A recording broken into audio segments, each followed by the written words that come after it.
joining us this morning. It's nice to be back doing these seminars again. Great to see the crowds at the World Dairy Expo.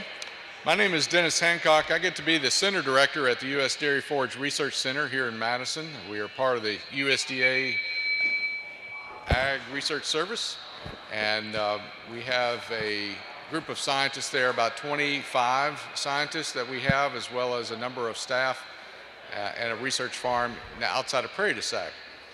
We also have a research group up in Marshfield in central Wisconsin at the research dairy up there as well.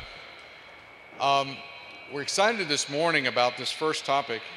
I apologize, Gonzalo, it keeps going forward on the slides. This topic, I think, is one that is on everyone's mind these days about pre- and post-harvest practices to really maximize corn silage production and utilization. So Dr. Gonzalo Ferreira is a researcher at Virginia Tech, and we've asked him today to come and talk about some of his research, some really fantastic work, and I am excited to get to share it with you. So, Gonzalo?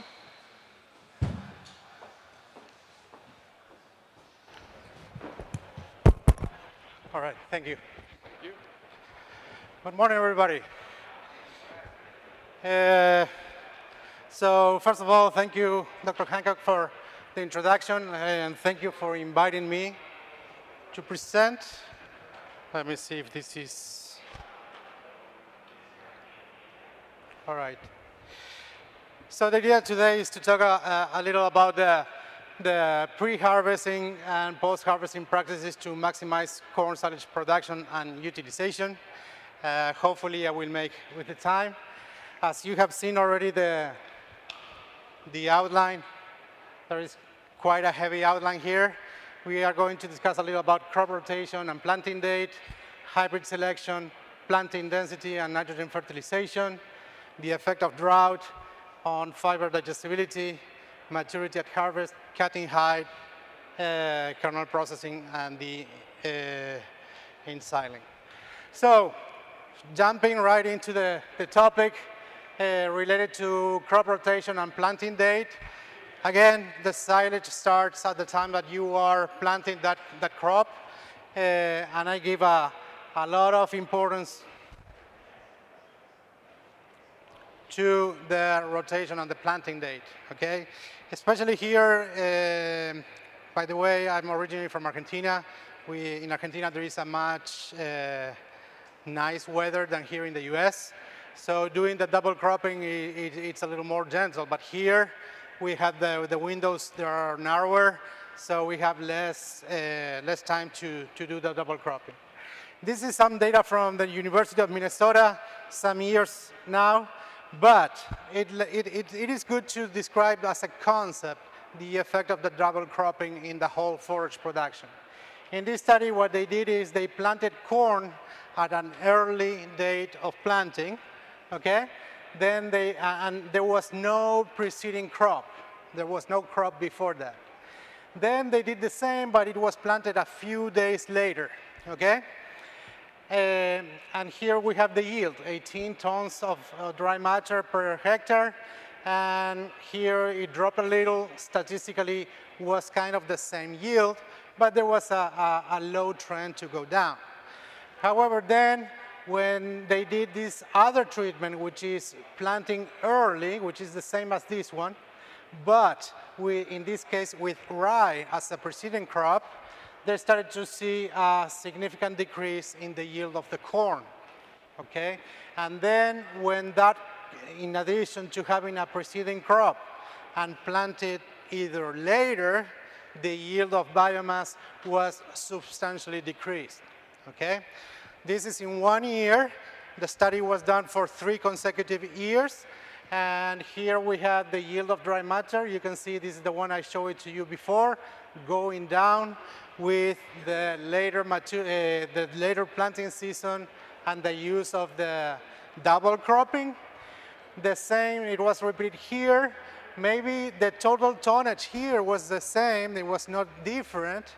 However, if you see on the corn side, which is the orange bars, there was a depression on the yield of corn. and the same for the third year. So again, managing the rotation, how are you going to grow the crop, and if you are going to do a double cropping, planting date should be key in your decision-making process.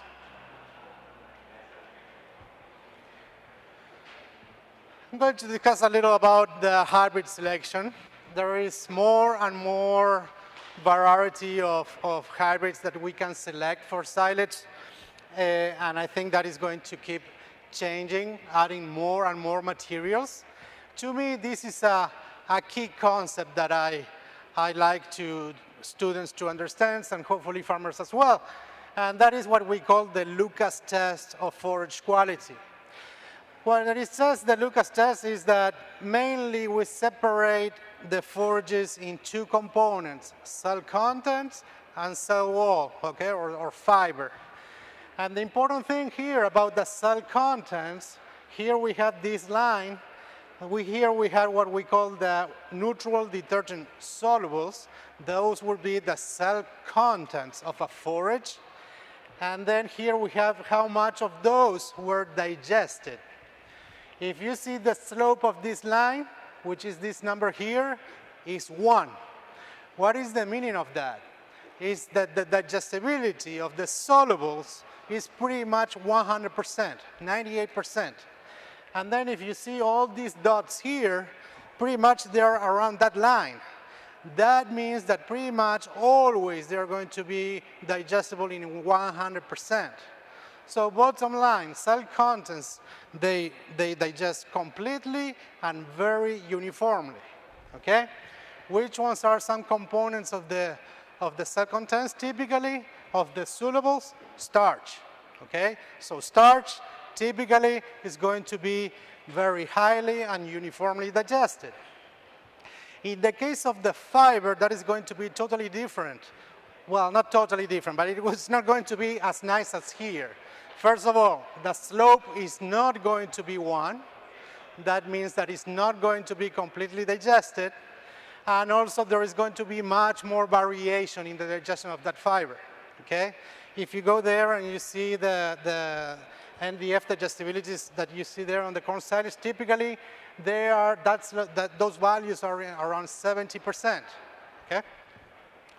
So bottom line, more solubles, more digest, and the energy that is going to have that silage. And I think we all know that part. Oh, geez. In that hybrid selection, obviously, we have many options. Typically, we say conventional when there is no specific traits. On the endosperm type, we can talk about dentate versus flint, which is related to how hard is the starch in that kernel. Also, the waxy could be on the grain side. Brown midrib, which means the hybrids that they have less lignin concentration in the whole plant and also in the fiber, and therefore ends up with higher, greater fiber digestibility. The leafy materials, those are plants that they have more leaves relative to the stems, and therefore they should have a difference in the digestibility of the fiber, high oil, high lysine, and so on.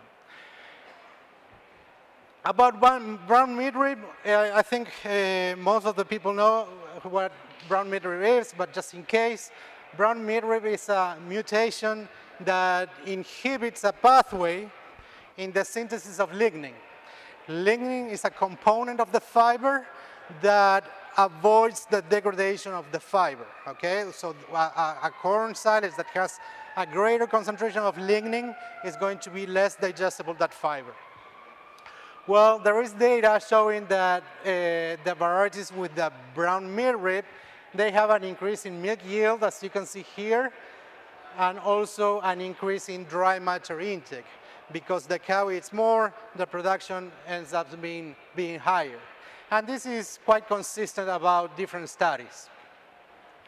What is the reason for that increase in milk yield? Well, very consistently, this is a study we have done a few years ago in Virginia. This is an on-farm study done in a dairy farm, commercial dairy farm. And here we planted 2 fields field number 1, field number 2, at 2 different years, 2017 and 2018, and we planted the BMR and a conventional corn at 3 different planting populations. Consistently, if you see the yellow bar, the lines here, which is the BMR, consistently in all this figure is in vitro fiber digestibility. The BMR has been 10 to 15 units greater in NDF digestibility. This is very, very consistent, okay? Now, in this same study, one drawback that we have seen is that here we have dry mature yield in the same fields, same years, and so on. We have a flip.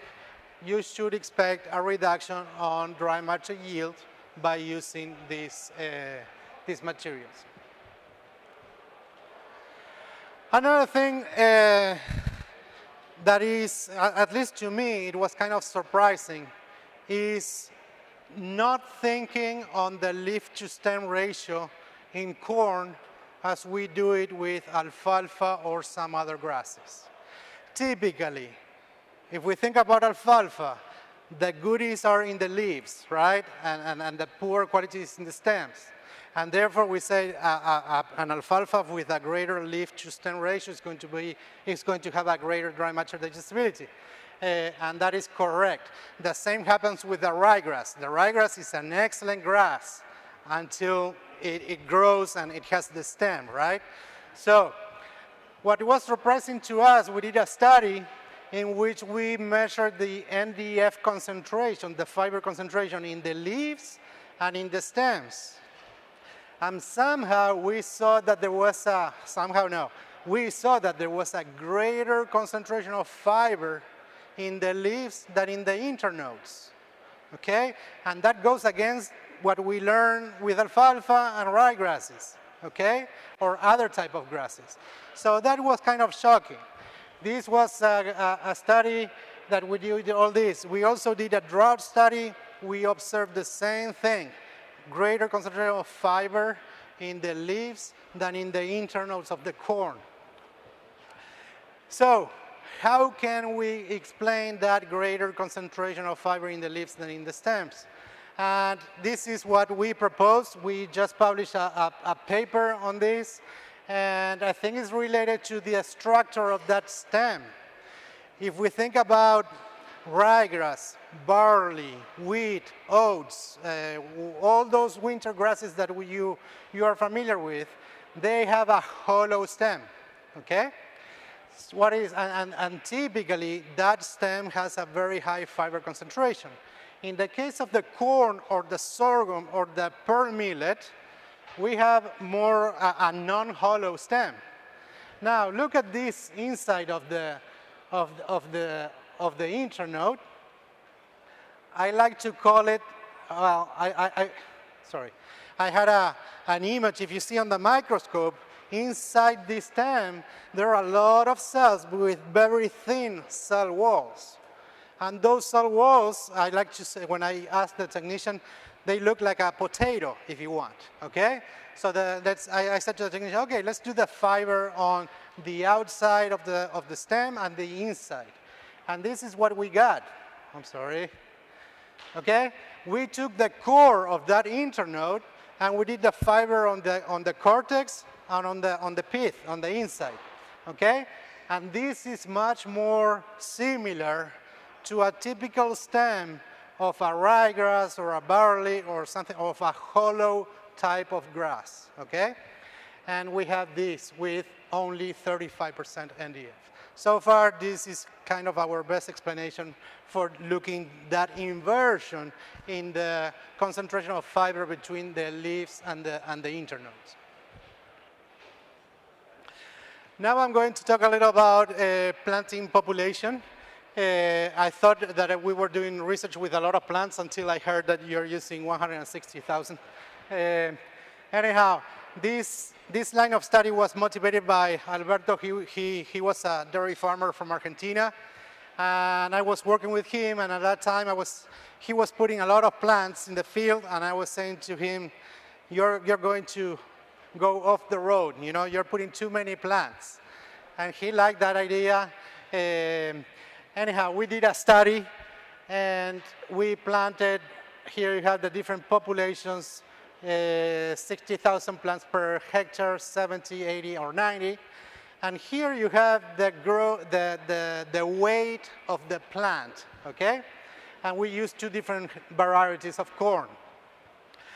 This figure, what it's saying mainly is that the weight of the plant was not affected by the planting population, okay? Now, when you plant at different planting populations and you have the same size of the plant, what is going to happen? You're going to have more plants of the same size, so you're having greater yield. So here you have how the biomass was increased by increasing corn planting population. What was curious on that study is that the fiber concentration of those plots was not affected, was the same NDF concentration. So somehow similar fiber, similar quality. The starch also, if you see within the varieties, it was not different among the different planting populations. So somehow the message here it was, okay, you put more plants, you can get more biomass, and you are not really affecting the quality of that forage. Then I came to Virginia a few years ago, 9 years ago, and I started to ask the farmers, okay, how many plants are you putting in your field? And some people said 65,000 plants, 70,000 plants, 80,000 plants. And I said, okay, what is the target here in Virginia? How does it correlate to the study that we did in the past? One thing about the study in the past is that it was corn planted on top of corn for grain. So there was a long resting period, remember about the rotation, between one crop and the other, okay? So there was good accumulation of water in the soil, and it was good accumulation of fertility in the soil. It was not a double cropping situation. So here we did a study in Virginia with a double cropping situation. And in this case, when we put more plants, as you can see here, the weight of the plant went down, okay? So it was more challenging with the higher planting population. However, still, we saw that increase in the biomass production, okay? So by increasing the corn planting population, you can get more silage from your field. Let's see what happened with the quality. Again, fiber concentration here as a percent of the dry matter. There was a linear effect, but if you think about this, less than 2 units of fiber difference. So a tiny difference here in the concentration of the fiber. And then the fiber digestibility, statistically, there was no change by increasing the planting population. So far, yes, we are having smaller plants, more plants, so therefore more yield, a slight increase in the fiber concentration. Now, when you saw the crop, this is what we have seen, and this is like for a book. It was perfect. You see a very nice, at low planting population, a very nice and big ear full of grain. And when you have the increased planting population, you start to see that tip of the ear with less kernels, okay? So if you see this, you would say, okay, starch concentration should go down. And the thing is that we did not see that. I thought I had the starch concentration there. But anyhow, what happened? What we did in that study, we counted the number of lines of kernels that we have in that ear, okay? And there was a significant decrease in the number of lines that you have in that crop. To give you an idea, these pictures are from here when the ear is this size, okay? And that is when the kernels are being differentiating, okay? So typically, when you increase the corn planting population, you might be affecting the number of lines that you have in that ear. And in addition to that, you might be affecting the potential number of kernels in that line, okay? So far, we had less number of lines per year. Also, we counted the number of kernels in those lines, and the number of kernels per line went down, okay? So that is why we had less kernels in those years, when you go at the higher planting population. What is the result? You have less lines, you have less kernels per line, you have less kernels per year or per plant, okay?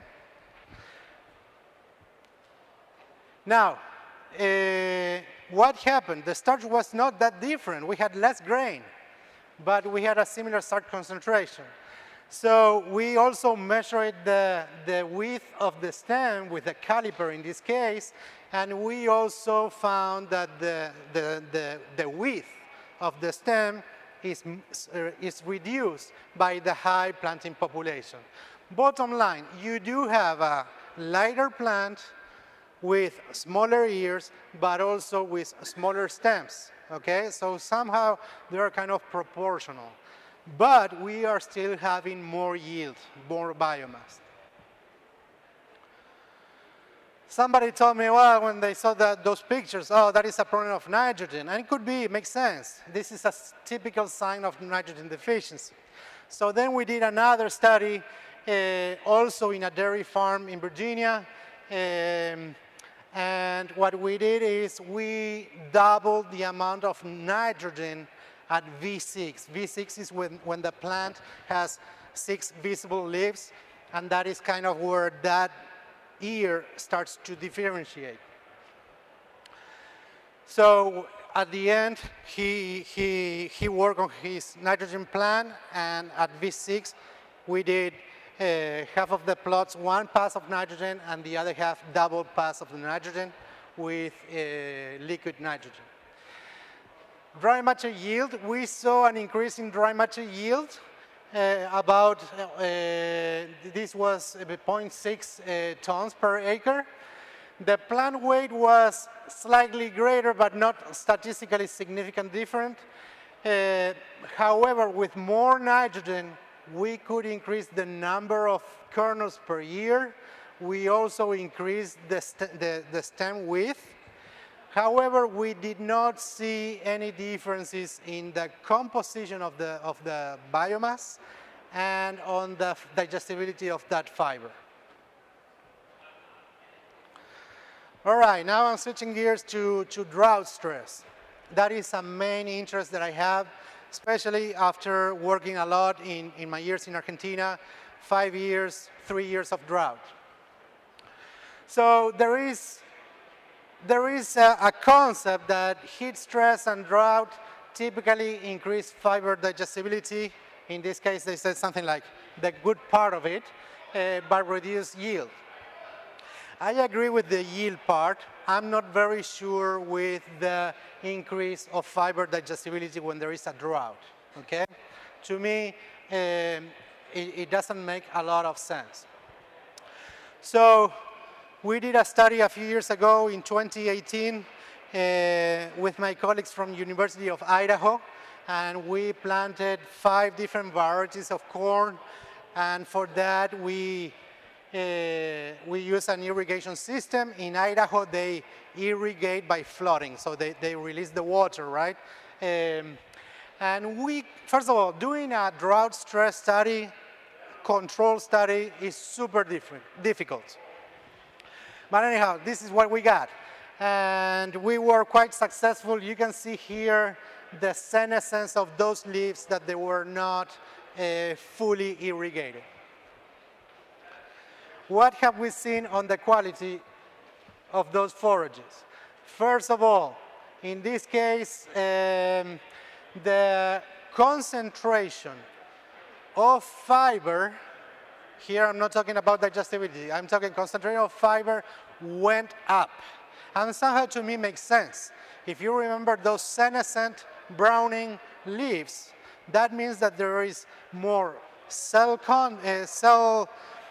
there is more fiber and less cell content, less juice if you want, okay? So fiber should go up with drought. What happens with, in this case, we have the in vitro NDF digestibility. Here there was a tendency for fiber digestibility to go down with the drought, okay? So that goes against that message that we tend to hear, okay? And then in the case of the lignin, tended to go up. There is more lignin, slightly, very little difference here, okay?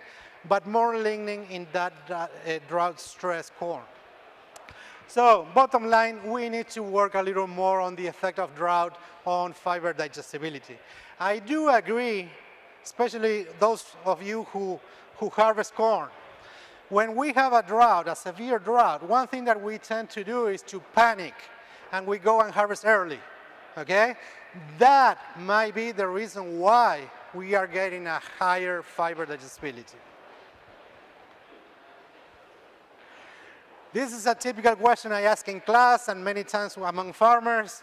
If we have this field of corn and we harvest 50% today, and then we have a rain or whatever, the chopper breaks, and we need to go back in a few weeks, okay? Which one is going to be the one that is going to have the greater fiber concentration? I will not do the test here, but typically people say that this one harvested later is going to be more, is going to have a greater concentration of fiber. That is not the case. Typically, when we harvest later, we have more grain in that whole crop, and that grain dilutes the fiber of the vegetative portion, okay? So do not think that because you're harvesting later, you're going to have more fiber in that silage. Likely everybody knows about harvesting time, when to approach the field for topping. I prepared this for class, mainly for the students, but typically I tell them go to Kroger, to the supermarket, buy a corn. If you press the kernel and splashes your face, that is not ready, okay? So that is the number one. When you start seeing the dent, you have an early dent there, you can start thinking about harvesting, and then you can look to the milk line, which is the separation between the dry endosperm and the milky endosperm, and you go from there. And then also you need to identify what is the black layer, which is you peel the tip of the kernel, and if you see this black tissue there, that means that that is the black layer. Here you have a comparison of the black layer stage and a milky stage.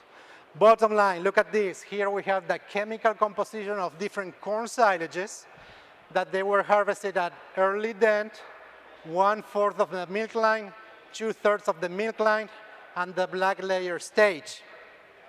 And as I told you, if you think about it, this is early maturity, this is late maturity. Look at the NDF. It went down over time, okay? And if you see the starch, it went up over time. So again, late maturity, the whole crop is going to have less fiber, okay? It's going to have more energy because there is more starch in the proportion of that. The question is if that starch is going to be digestible or not.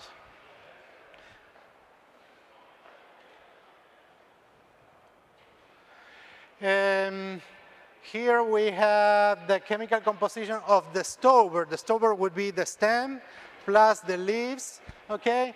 And in this case, when you see the stover without the grain component, then yes, with advanced maturity, you have a greater NDF concentration. The thing is, when you have that grain component, you are going to have a decrease in fiber concentration.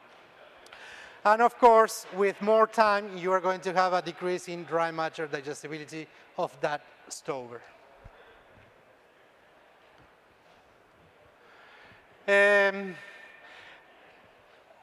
What is the effect on the diets? Here, that same corn, I showed it before, harvesting at these different times, they measured the digestibility of the fiber and the digestibility of the starch. And you can see here, fiber digestibility always was going down, okay, over time. So that is the bad side of waiting late maturity corn. However, in the case of the starch, here it was 94% digestible, here 93%. Up to 2/3 of the milk line, you start to see the bad consequences of waiting too long. So you should not go to more than 2/3 of the milk line. Bottom line, starch digestibility decreases with maturity, especially after 40% dry mature. You have a greater proportion of the hard endosperm, harder kernels. They are more difficult to break during the harvesting and the chopping. And one of the reasons for that also is that there is a protein matrix that protects the starch in the grain, okay? That protein matrix is stronger with the late maturity. The recommendations, typically 1/2 to 2/3 of the milk line. This would be similar to a 35% dry mature concentration. I like to say 33 to start, so when you finish, you are closer to an average of 35. Try to avoid the 40% dry mature concentration so you don't have any packing problems, poor quality. And also try to avoid less than 30% dry mature concentration because you're going to have lower yields, seepage losses. The digestibility is going to be very good though. This is very fast, but in a case of a very late, you can see a lot of whole kernels in this silage, and it was super hard to package. That was harvested too late. This was harvested extremely early, okay? And this was to the point that the biomass was rolling on top of the bagger, okay? A little about chop length. We want to have physically effective fiber, so we stimulate the chewing activity in the cow. So we want long particles, also to induce that rumen mat in the rumen. However, we do not want anything excessive long. It's going to slower the passage rate, and you are going to start having sorting problems. As we can see here, a lot of whole cobs, okay? The ration maybe was formulated one way, but the cows were not eating exactly what it was formulated. So with the chop length, it's hard to give a specific recommendation. Usually you have to see what you're chopping. I like to say start with 3/4 to 1 inch of theoretical length of cut. Search for round cob pieces, whole kernels, and then adjust as you can. And obviously, finally, you don't want to see this. This is not only from the silage, it was also the grain of the diet in this case, but put kernel processors to break that grain and increase the digestibility of the starch from that silage. If you put the kernel processors, obviously, you have to put them but close the processors in the way that they do the work as they should. Here there is some data, for example, no kernel processor with 80% starch digestibility. Here they put the processors at 2 millimeters and they increase the starch digestibility, but when the processors were there but they were open, the digestibility was not as high as before. So again, put the processors but put them and close them. And then to finish here, the cutting height. If you want to go for quality, obviously you can raise the bar and cut more. There are certain situations in which you need to get the most from your field, so there is a lot of argument there. The thing is, yes, you can increase the cutting height, and by doing that, you are increasing the proportion of the ear. You should have a forage with greater energy, but you're going to sacrifice the yield. We did a study in which we measured the NDF digestibility of the very bottom internode and 3 internodes above and the one in the middle. the concentration of fiber doesn't change that much over the plant. The digestibility of that fiber does differ, okay? But not that much. So bottom line is, this internode here, yes, it has poor quality, but this internode there is not much greater on a fiber perspective. All right, I'm already 5 minutes late. So in summary, look to your crop rotation with a particular importance to the planting date, hybrid selection there. You have to address what are the goals of your farm. Planting density, we can get more silage by increasing planting population. If you do, work on the fertilization. Drought stress and fiber digestibility, I think we need to work a little more on that. It is not clear cut. And then maturity at harvest, aim to 35% dry matter on average, and you should be having a good quality forage. Cutting height and kernel processing, obviously, things that you can work on that. That was a lot of information, I think. I thank you for your attention, and I would entertain any questions. Hey, any questions for Gonzalo? Yes. How much yield do we give up between 6 inches and 20 inches? Sorry, this is keep rolling. Yes, so the question is how much yield we sacrifice between going with the low cut and the high cut. As far as I remember from the literature, you were talking about 6% to 15% is the yield that you are sacrificing by going higher. Within that range, no more than 15. Yes, sir. I cannot hear you, sorry. Chop size. I was telling you, typically, that is something hard to recommend. Yeah, I think you have to be in the field to really adjust, in my opinion. I said 3/4 to 1 inch as a starting point and playing around with the kernel processor. Okay, if you're chopping too fine, maybe you have to go more towards the 1 inch. If you are getting too big of cobs, typically, maybe you have to start bringing it down.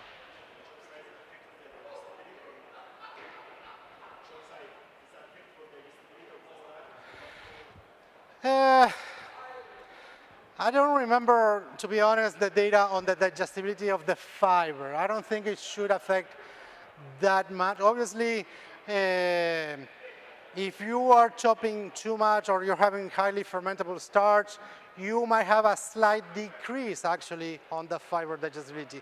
I think there is some data from Dieman in Wisconsin that they actually show a slight decrease on the fiber digestibility.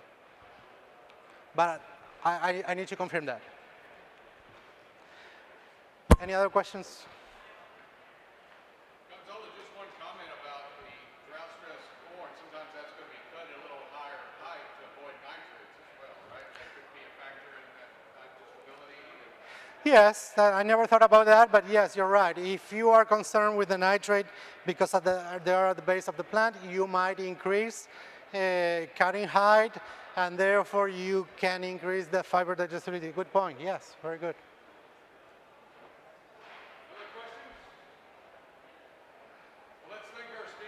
Thank you.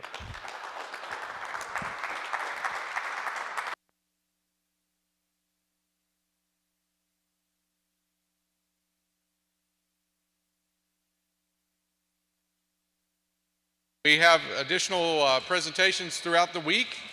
I also would encourage you to go by our booth back here and pick up these little business cards that on the back of them have the links to the video recordings that will be made. So all these videos, all these presentations will be recorded and placed on the YouTube channel. So I encourage you to check that out as well. Thanks again, and I'll see you hopefully at 1:30.